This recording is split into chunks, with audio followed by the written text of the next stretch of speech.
word. And right now, it's got a grip on the hearts of the world. And you and I, as parents, have such an important task to help our children navigate the new waters. Face it, none of us have been here before. There are times every day when I think, oh, is this real? Is this really happening? This is history in the making. And that's without overreacting. I know there are a lot of people who say we will look back on this a year or two from now and say it was like every other flu. Somehow I don't think it's quite the same. Not because the virus is that much different from the flu, but because the response of the entire world has been so much different. The media has been crazy. The mentions of this virus compared to the mentions of every other illness that has ever been declared a pandemic is disproportionate. And so there is no way for you and I to really shield our children from fear-inducing conversations and hysterical adults. If you have taken them to stores with you, they have seen those empty shelves. If they were there when letters were read about school closures, they knew that their world had changed permanently, or at least drastically for a long time. I would like to give you some ideas for the weeks to come regarding handling their fears. We process fears uniquely, each of us do. And sometimes you and I process it very differently from how our children do it. And we kind of want to package our own little set of remedies that work for us and then hand it to our children. Let me share one example. Today I saw a parent, a very wise, very brilliant parent, guide her son through a process where they have the map of the world and another map of the US, and they are tracking this virus. They take a dry wipe marker, and every morning they listen to the news, they see the updated numbers of cases around the world, and they pen this onto this chart. And some of you are going, what? No, anything but that. We want to distract the children, we want to play with them. The last thing they need to know is the reality of this. Well, I have met this mom and I have met her son, and I think she's doing exactly the right thing for this little young man. And the reason I say that is because he is a boxwood tree. Now, the boxwood tree personality is one that loves facts, one that feels out of control and fearful when they don't know what's going on. This is the personality type that needs a little bit of an assignment to keep them busy while something's happening so that they feel a part of it and not a victim of it. The facts and figures give a kind of a grip on it so that it's not an intangible monster. If you have a child like this, you will know that boxwood trees tend to be a little anxious. They will ask a gazillion questions, and you as a parent would do so well to be patient and answer each one of them truthfully, calmly, and with black on white proof if you can. They may want to know what this virus looks like. Draw it together. They may want to know how fast it can travel. Research that together. If you are not a fact finder type, I hope somebody else in your home is. If not, look for online resources for children. Everybody is rolling out something about COVID-19. You will know that you've been inundated with emails from every company that you've ever signed up for anything for. And among those, you will find wonderful resources for children as well. Share that with this child, not all at once, but maybe unpack something about this every day or every second day or so. Help them stay in a routine, because a predictable, routine life is a form of security for this child as well. If your school is providing schoolwork, try and do that in normal school hours. Sit with your child, mimic the school routine, take a break at the same time they usually would have lunch at the time that they would have had it at school, and keep normalcy in place as much as you can. This will greatly help your boxwood cope with the weeks to come. If you have the opposite of a boxwood and you have one of these children who really couldn't care less about the information, who thinks this is just a wonderful long spring break and that it's just going to be play all the time, oh, poor baby. very soon the reality is going to set in that the friends are not there, that it's not that much fun to be around your parents all day long. And I'm talking about the palm tree. These are the children who are all about the friends, all about colorful and exciting and dynamic possibilities. And they are masters at denial. They're also wonderful confabulators. So you will see both these defense mechanisms in your palm tree when the fear kicks in. Your child will make up all sorts of facts that they heard about this virus. Even though they are totally isolated and not online, they will still have all sorts of new facts for you about it. It's their way of processing what could be. Allow them to work through that and chat through that and even tell you wonderful things you didn't know before. And don't be too quick to tell them they're lying. Rather, fantasize with them a little bit, let them talk through the way they see it or dream it up or expect it, and then kind of guide it a little closer to the shore of truth. And make sure you touch them and laugh with them and embrace them and all their wild ideas, because it's a part of how they work through this. The denial part will be that they just don't want to talk about it. They're not interested in the fact. They probably don't want to dig in it too much. They would rather connect with others as a way of escape.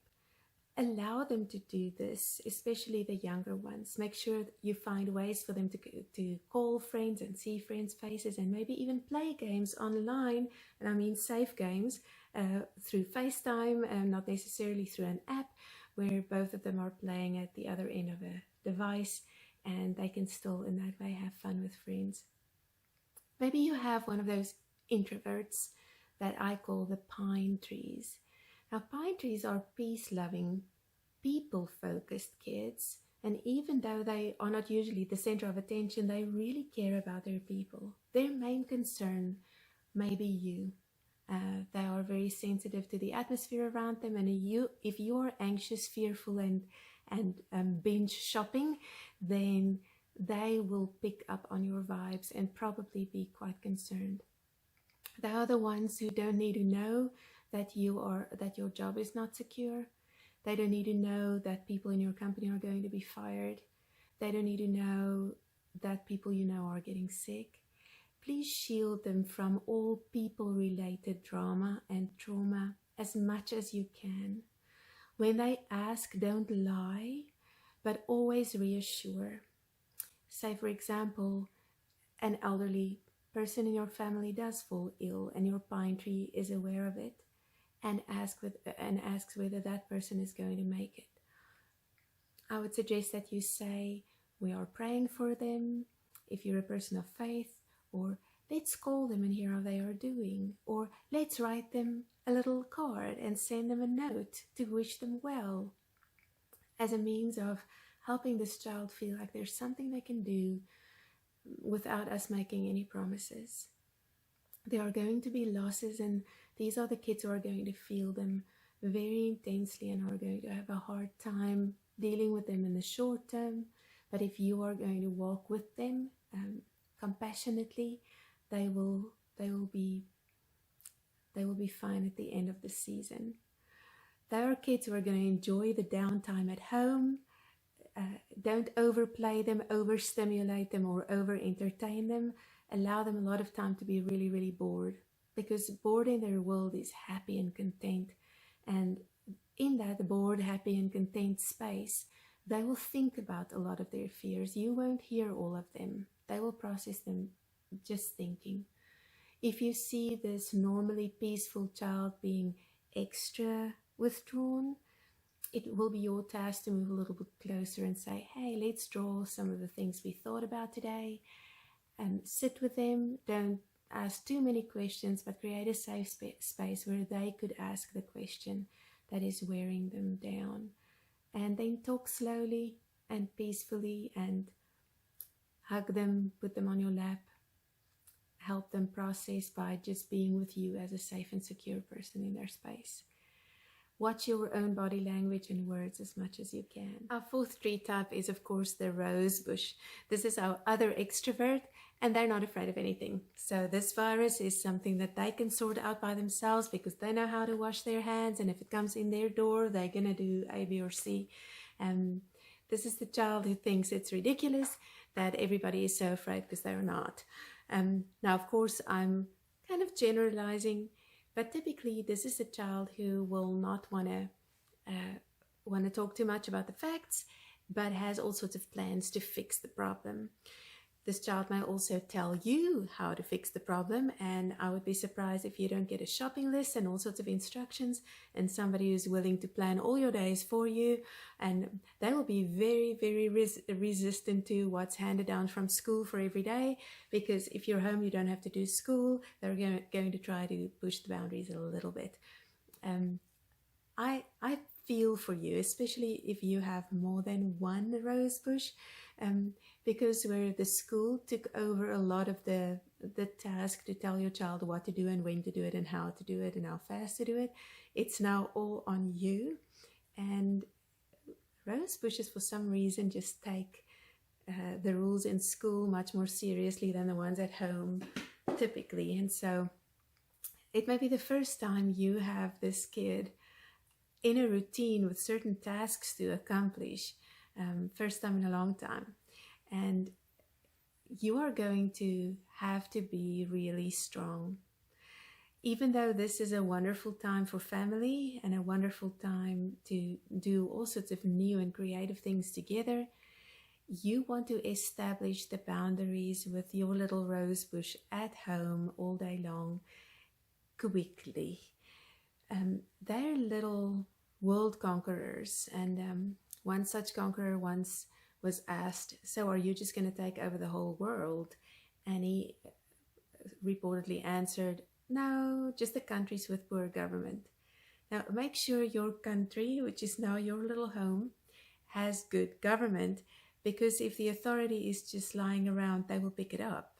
It may be a good idea to have a little family meeting right at the beginning of this quarantine period, and to not just lay down rules or laws and boundaries, but also assign responsibilities. What makes a rosebush fearful, and really they don't have a lot of fears, but if they have one, it is to be under poor authority figures and having to execute what they tell them to do. So create an area where your little rosebush is in control. This whole virus has pretty much all of us out of control. There are many things we're no longer allowed to do, and those limitations and those no you cannot and no not now are the kind of things that really make rose bushes fearful, and the way they express that fear is through pushing against those boundaries and being a little bit rebellious. There are even some of you who are roses who are listening saying this quarantine thing is not going to happen. I know ways. I'm definitely not staying cooped up at home. I'm going to absolutely continue as though this has not happened, and I'm going to find ways around it. So if that is who you are, think of what this feels like in a little body like your child's, and think of the ways in which they may want to stay in control, and create opportunities for them to do a little bit of that. Try and give them important and even challenging tasks around the house. And even though this does not directly address the fear concerning the virus, it gives them a sense of control, which overall lowers a rosebush's anxiety.